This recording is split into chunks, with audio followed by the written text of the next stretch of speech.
Welcome back, everyone, to the Calmfident Betch podcast. I'm your host, Diamond. And I'm Jen. And Jen, before we get into our topic today, do you want to go ahead really quickly with the disclaimer? Once again, this is just the disclaimer that neither Diamond or I have any type of psychology background. We are simply speaking from experience, things that my therapist has taught me to continue to grow and become my healed version of myself or continue my healing journey.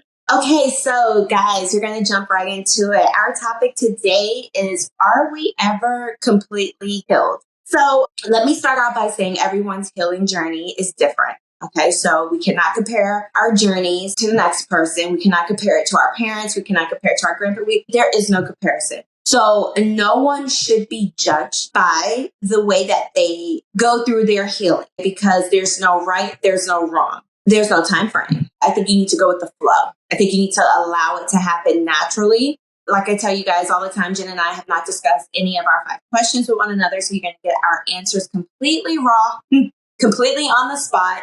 And so I'm going to jump into my first question to you, Jen.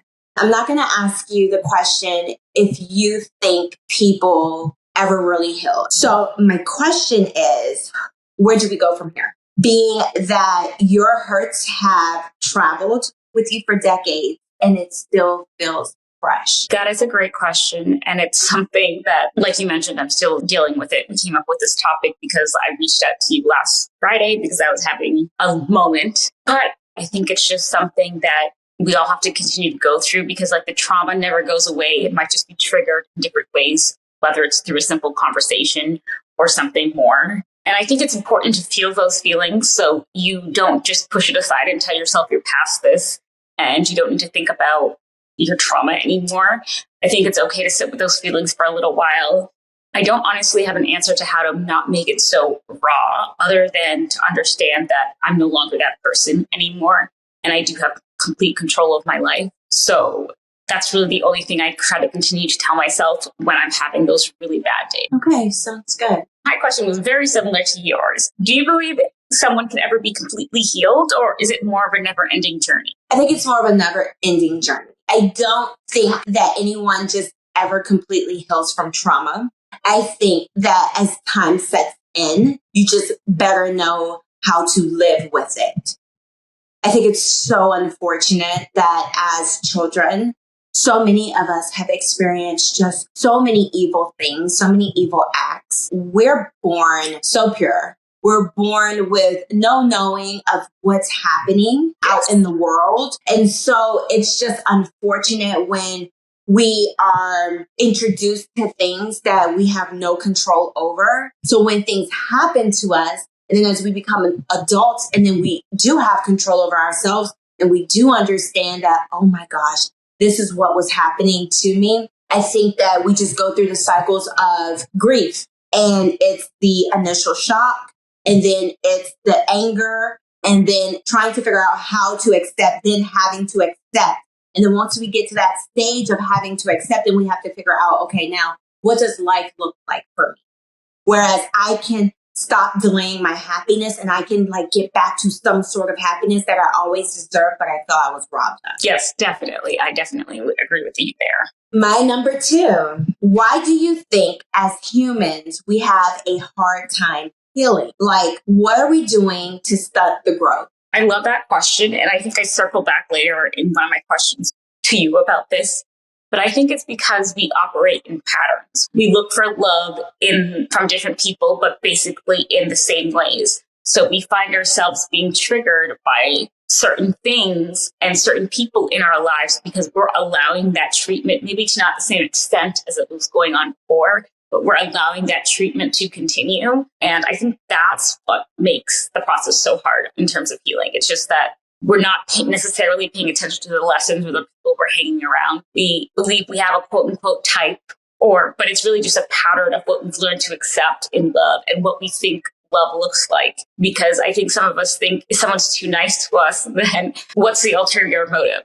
At least for me, that's how I am sometimes. Interesting that you say pattern. That is so true. It's just like when we're dating as women, so we're looking for our father. As men, we're looking for someone that's similar to our mother. you don't have to go after what you were used to. Especially, you have to be able to recognize that even though it's your mom, that does not mean that your mom's not toxic. That does not mean that your mom isn't a bad person, because you built a tolerance level for the behavior. That does not mean that you should go out here and then, for a man, for an example, go wife a woman that's similar to your mom. If you consider that as a strong woman, in which it's abusing authority type of strength. So we need to redo, and you said it best, we need to recognize patterns, and we need to stop making excuses because they're so close of a family member, for an example, a mother or a father or a grandmother who helped raise us, that they get a pass. They don't get a pass. Exactly. And I'm really hoping with this new generation, now that we're actually talking about mental health, toxic behaviors versus non-toxic behaviors, that we can actually start to understand what that means. Because I think for so long, when stuff has happened in your family, you're just like, oh, that's my dad, that's my uncle, that's my mom, that's whoever it is, and that's your excuse for them. But to make sure that you don't normalize it for yourself and it becomes the new normal to you. Okay, so do you have days when all of your past traumas or insecurities hit you, and how do you handle those days? Oh my gosh, yes. I would be lying if I said no. Yes.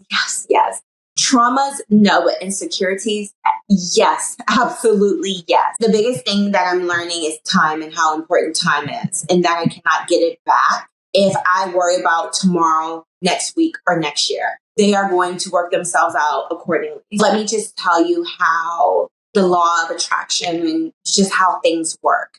When it's meant for you, it doesn't really require you like that. You're just the vessel. All you need to do is just maneuver through the best way you know, but it doesn't need you to figure out all the major bumps and bruises. So I say that to say, don't put too much into your insecurities and traumas in terms of your energy. We can't erase anything, okay? So I'm not telling you to erase anything. What I'm telling you is to get to your happiness. Let's preserve our energy and how we look at things. So the mindset shift theory is so important. You have to have it in order to, like the law of attraction, in order to attract the things that you actually want out of life, versus you keep attracting the things that you're like, I don't want that. I keep saying I don't want that, and I keep getting it.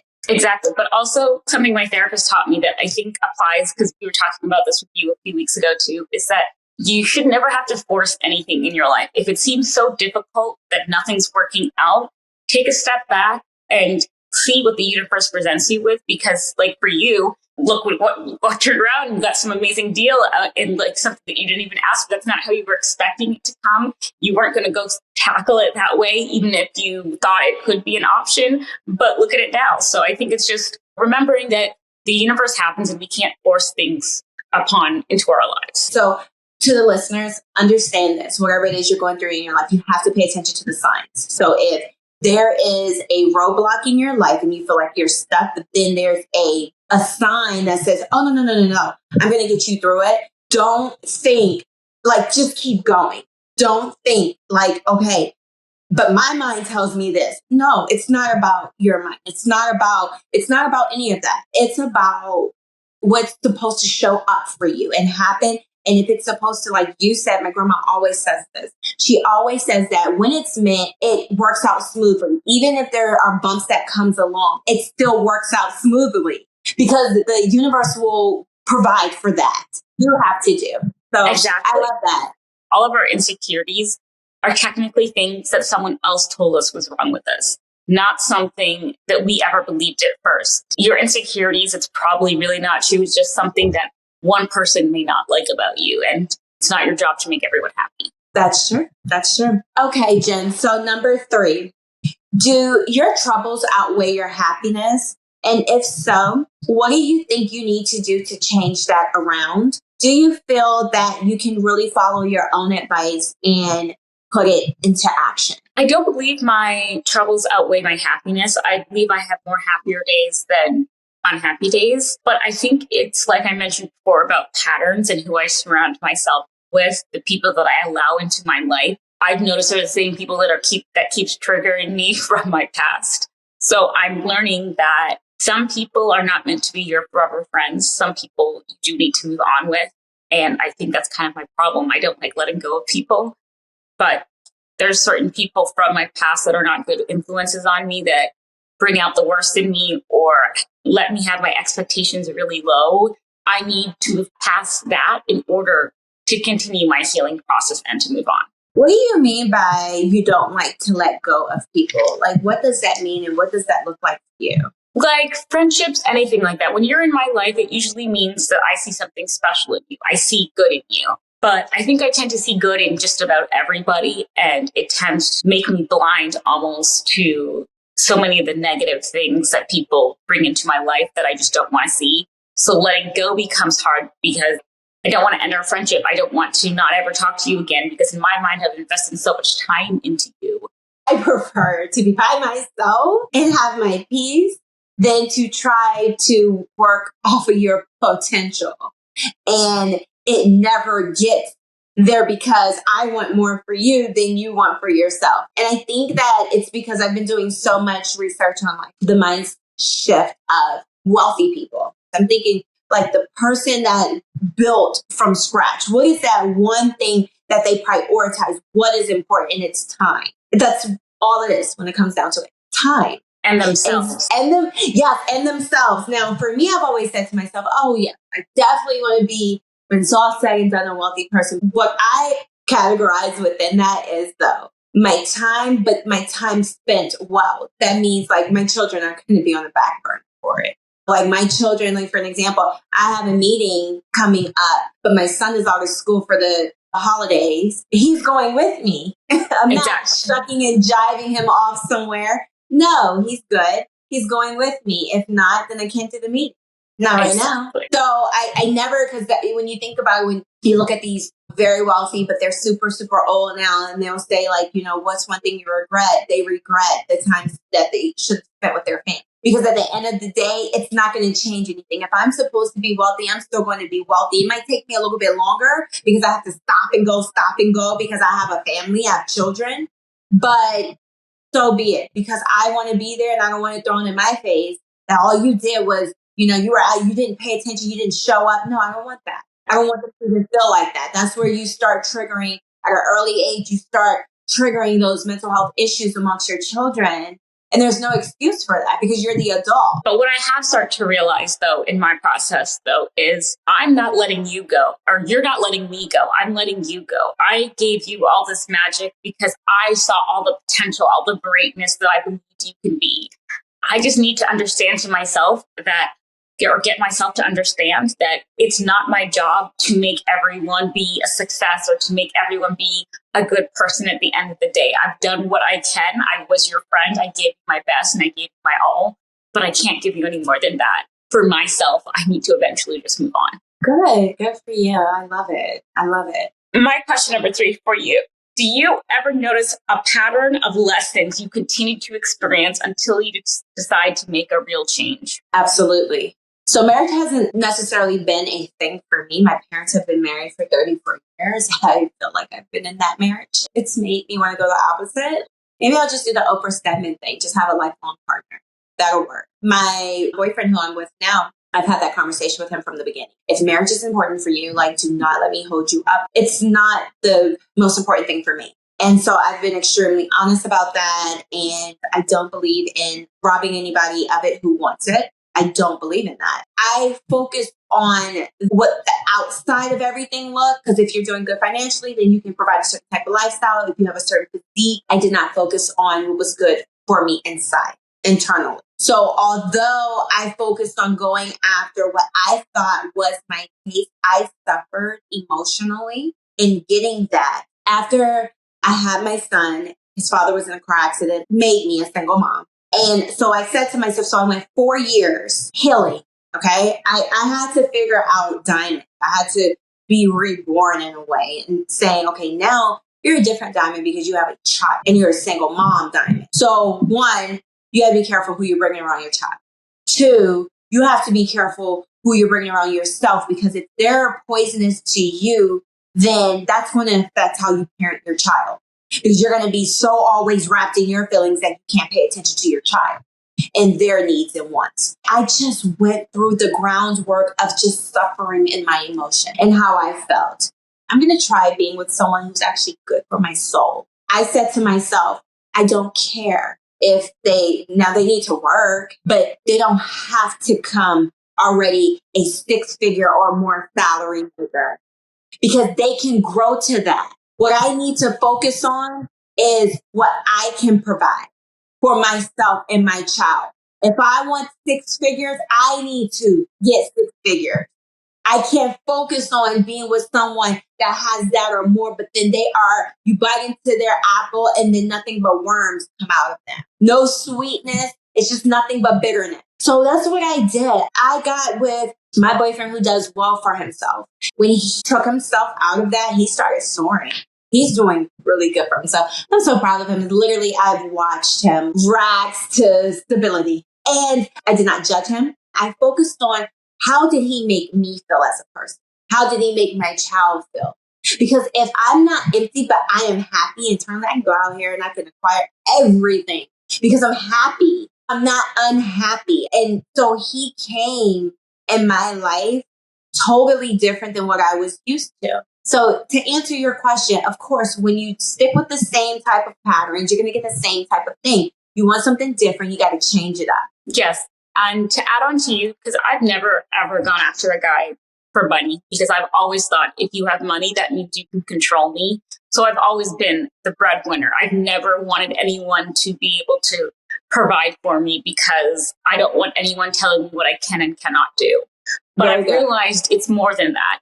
Yes, I want to feel the right things, but I also, I want you to feel like you love me, but I also want to feel like you want to provide for me because that's what you want to do. Because when I'm with someone, I want to provide for them. I want them to provide for me. So I want it to be a more equal and balanced relationship. Very good. Okay. So my number 4 to you, Jen, is, do you remember what you told me when I asked you a while ago if you wanted kids? Yes, I do. Okay. Are you comfortable sharing what your answer was, as well as explaining to the listeners why you feel this way? I think it's a lot of insecurities. I see how I was parented, some of the way love was shown or not shown to me. And I just don't want to make those same mistakes, but not even just those same mistakes, because I know my dad has loved me with all of his heart. It's not that my dad doesn't love me, but I also know the insecurities I feel through a man's love and what I think love looks like. And I'm worried, I'm terrified actually, I'm going to screw my child up worse than me, because I'm going to either overshower them with love and they're going to be a horrible person because they're just going to be selfish and do whatever they want, or they're going to be insecure like I am and desperately want love all the time. And it's a horrible feeling. And I just don't want I don't want for a child to feel like that. Do you feel that there's a void, though, in not having a child? Yeah, I do, because I love kids. I get along with kids all the time. The second there's kids around, I always want to play. And an old friend of mine, he had a child and we were really close. Unfortunately, we don't speak anymore. And that has broken my heart. It kind of feels like I lost my own child when we stopped talking. So it is a void for sure. I think when you're not in a marriage, when you have a child, both partners have to learn how to communicate and agree on certain parenting styles that you will continue to go on with, as opposed to I do my thing and you do yours. Okay, so I don't ever want to make you feel uncomfortable, but do you remember Jenny Mai? Jenny was married.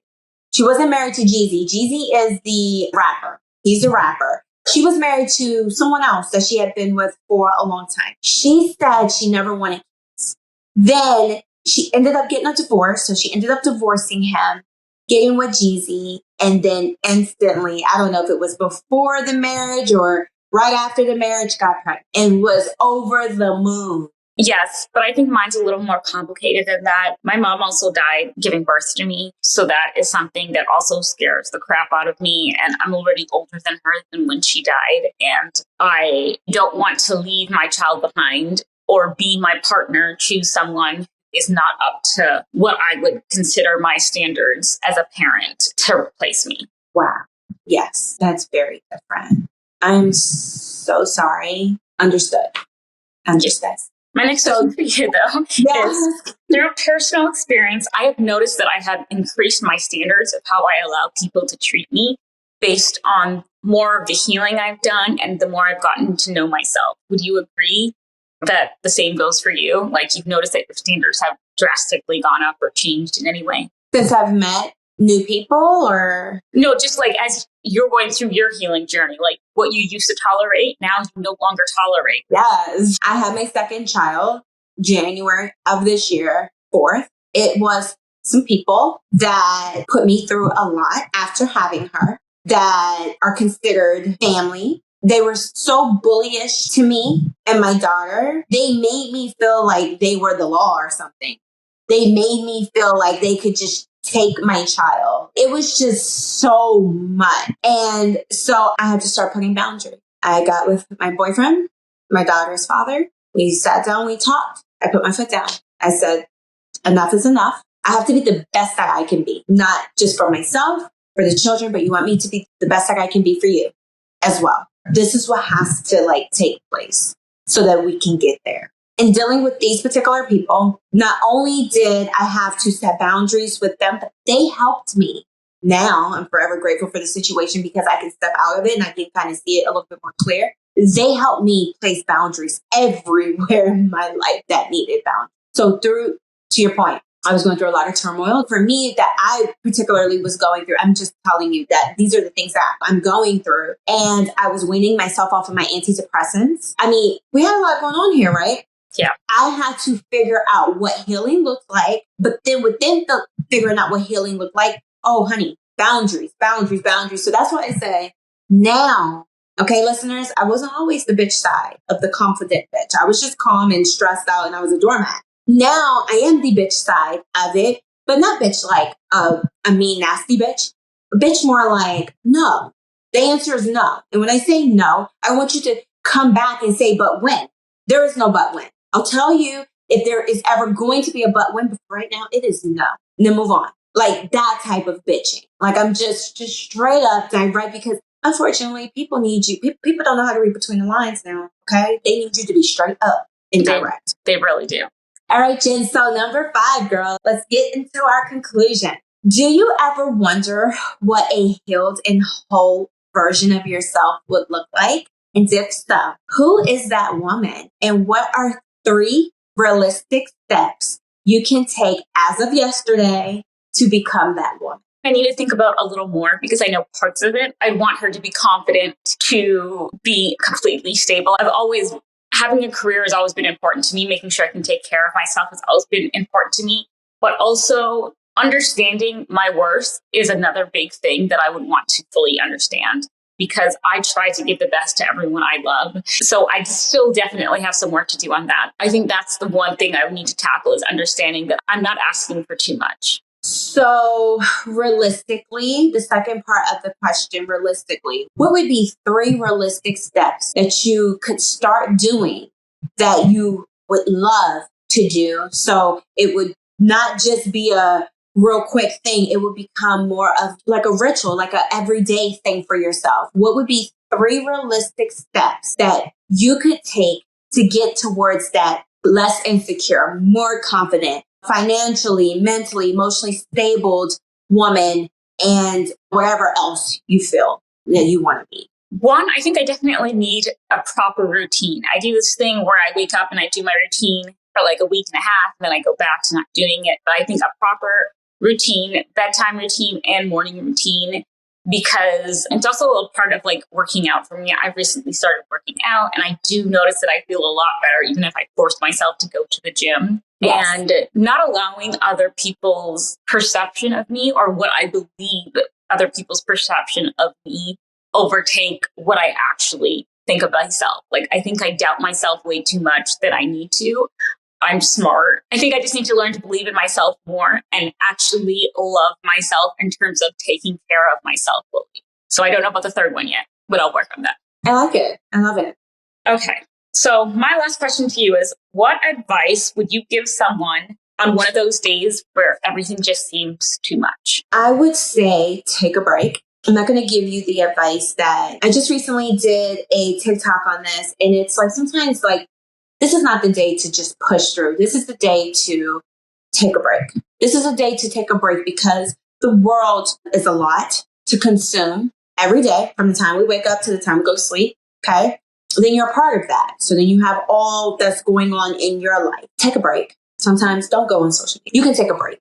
Don't be a what I miss kind of person. You didn't miss it. You dodged a bullet because maybe you would have saw something that would have just added even more fuel to the fire that was already up. Okay, so take a break. If you have the flexibility with your job, whatever, and you have a good job where they actually prioritize, in which I know that a lot of companies, Apple being one, started prioritizing like around the pandemic, your mental health days and you not being penalized for saying, hey, today, like I need one of those. Take one of those if you have that. That's my biggest advice. When it's just one of those days that just seems overwhelming, I do it a lot. I have to take a pause, even though I have a million things to do. I'm just one person. And if you don't have me, then I can't do anything. Exactly. I love that. And I hope we eventually get to the day in the world or this country where everyone can have a job, where they can take a day, because I think we all deserve, I don't care what financial situation you're in, I think we all deserve a day to just do something we want to make ourselves feel better, because I don't think having money has anything to do with that. And that really does enrage me sometimes when I see people with lower paying jobs that aren't allowed to take a day off because life is going to hell for them and they just have to suck it up and deal with it. And you know what would be like just so amazing is if, like you said, one day, if it was like implemented like with these companies that like the employers also, they support that. Mm-hmm. So like they give you like that extra bonus or that something to say, hey, like, you know, here's a gift card to a spa, or let me pay for a day for you. Like, what will that look like? What do you want to do from the time you wake up to the time you go to bed? Like, to give that to people, I mean, it would just, like, you want better workers. You want people to love your job. You want people to keep making you rich. Then, like, take care of them. Exactly. You know, like, I think that would help so much. And that would just cut down so much friction because people need to feel good about what they're doing. And I just think that, that would be my answer. So I love that. Thank you. All right. So to wrap this up, Jen, this has been a really good conversation. As always, you know, I love getting your input because you and I come from two different backgrounds and two different walks of life. And we are merging, and we're merging in a non-competitive, in a non-judgmental, but just more so in a healthy, loving space. And that is what we are here to provide to all of our listeners. It's just a loving, healthy space. So as always, comment.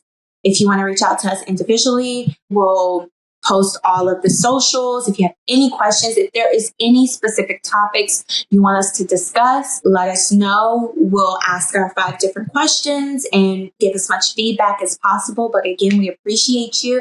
Thank you so much for your support. We got Thanksgiving first and Christmas, and then we have years. So have a wonderful holiday season. Yes. And we will talk to you guys in the next episode. All right. Talk to you guys soon. Bye-bye.